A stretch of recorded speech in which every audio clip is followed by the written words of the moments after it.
我们头脑里的狂风暴雨，都是因为我们身体正在悬浮。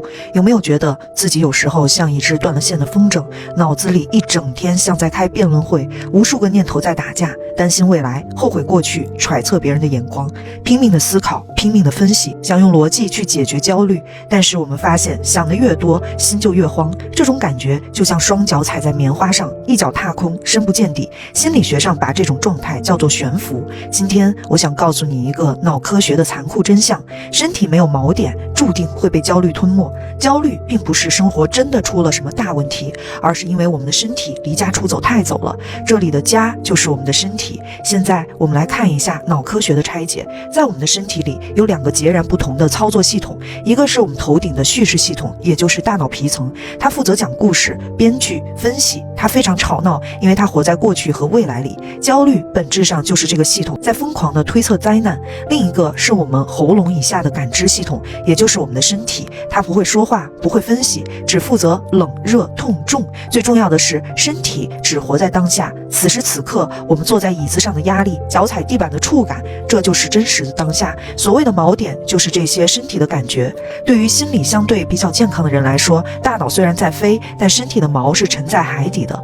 无论思维飞多远，我们随时能感觉到，我还在地球上，我很安全。这个时候我们的岛叶，大脑里负责身体状态的区域是发光的，岛叶会不断给那个负责报警的杏仁核发送信号，别怕，基地还在，不仅安全而且稳固。但是对于长期焦虑或者创伤经历的人来说，这个机制坏掉了。也许因为小时候环境太痛苦，下意识地切断了对身体的感知，变得麻木，不累不饿，甚至感觉不到自己的四肢。但是长期的焦虑与疲惫，这个时候我们的岛叶静止了，大脑就失去了锚，失去了身体的重量，思维就会变成脱缰的野马，一点点风吹草动都会被大脑放大成10级台风。对于潜意识来说，感觉不到身体就等于我非常危险，这种根本性的坠落感才是我们焦虑的源头。这个时候我们是无法停下疯狂的思考的，就像我们不能揪着自己的头发去远离溺水的池塘。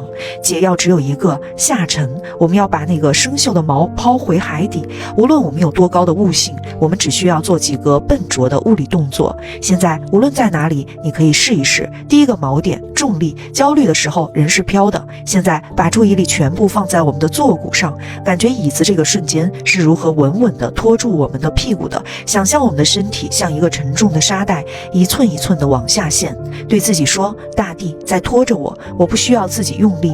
感觉身体变重的那一刻，我们的焦虑就会减少一半。第二个锚点，边界。焦虑会觉得自己是破碎的、弥散的。现在用我们的左手用力握住我们的右手手腕，或者用手掌用力地搓我们的大腿，去感受那种压迫感，感受皮肤的温度。